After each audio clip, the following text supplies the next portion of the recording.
Hi folks, this is Vivek from ExamVictor. Welcome to the lesson on some of the challenges that students face in reading comprehension. This is my email ID vivek@examvictor.com. Do send me an email in case of any issues, feedbacks, questions, etc.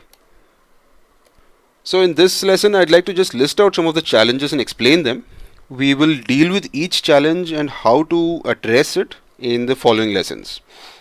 So from our experience at ExamVictor, from the teaching that I've done, all the interactions with students that I've had, these are really the major challenges that people face in RC, in reading comprehension. So the first one, attention span. Attention span just refers to the amount of time you can spend focused or concentrated, right? How much concentration you have. This is the amount of time that you can actually spend absorbing something. It doesn't have to, I'm not referring necessarily to an RC passage. Attention span is important for solving almost anything. For example, even CLAT.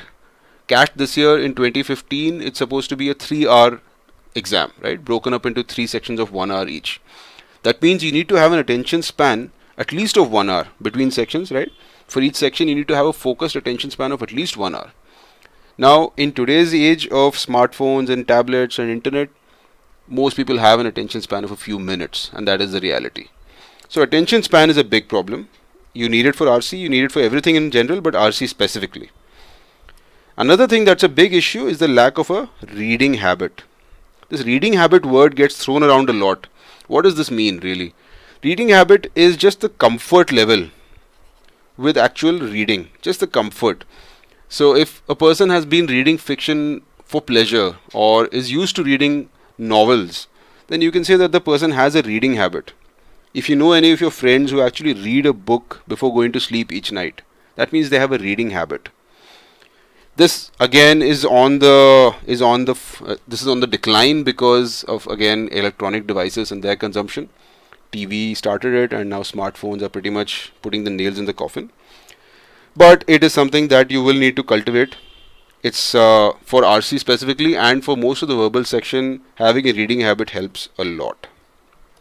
Okay, the reading speed. Now, this is honestly a myth. This is a problem that is there in students' minds. It's not a real problem. You don't need to be a super fast reader. I can tell you, I am not a person who has an extremely high reading speed. My reading speed is not 1000 words per minute or something. That is ridiculous.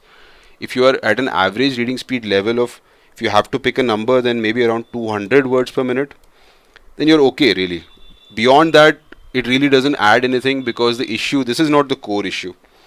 CLAT is not testing how fast you can read something, it's testing something else altogether. So reading speed is a problem that is in students' minds, it's not a real problem. So don't worry about it that much. Vocabulary challenges, this is related to the reading habit point. Vocabulary is an issue where people don't know the meanings of words. Again, if you have a lot of time, then there is a way to solve this. If you have less time, which is probably why you're attending these video lessons, then there is a different way to solve it, right? A way to solve it which works in school, that works if you actually want to master a subject, would not be so applicable to a person who has less time to prepare for a very competitive exam, who might be studying after his daily job or after classes in college. So we are focused on the second kind of person, because this is an exam oriented lesson. So I'll tell you how to overcome the vocabulary challenges also in the following videos. Then the last issue, probably the most important issue though, is the second word in RC, the comprehension word. Actually comprehending something. Comprehending means understanding. But it's not the normal understanding of, do I understand the language? It's actually getting a deeper level understanding. It's a comprehension of what is actually being said. Can I answer an intelligent question based on what I have read? That is what is being tested here. Developing this is the most important skill. Unfortunately, it is also the most difficult, because comprehension follows after you have a good attention span, after you have developed a decent vocabulary, then you can start attacking comprehension. Still, since we have less time and since we are focused on an exam and not really becoming fluent masters in the language, there are certain tricks that you can use for getting comprehension. Again, we'll outline them in the video that deals with comprehension specifically. All these tips, all these tricks are really going to be of different importance to different kinds of people. So know where you stand and know what is really required of you. If you are already a person who's very comfortable and proficient in English, then you can probably already assume that you're going to score well and go ahead to the tutorials and really test yourself. If you are a person who is a beginner or who does not have a reading habit or who has a low attention span, then these videos are of use to you. So you should attend all of them. You should follow very closely what I would outline. If you lie in between, then really the decision is yours to make, but deploy your time wisely.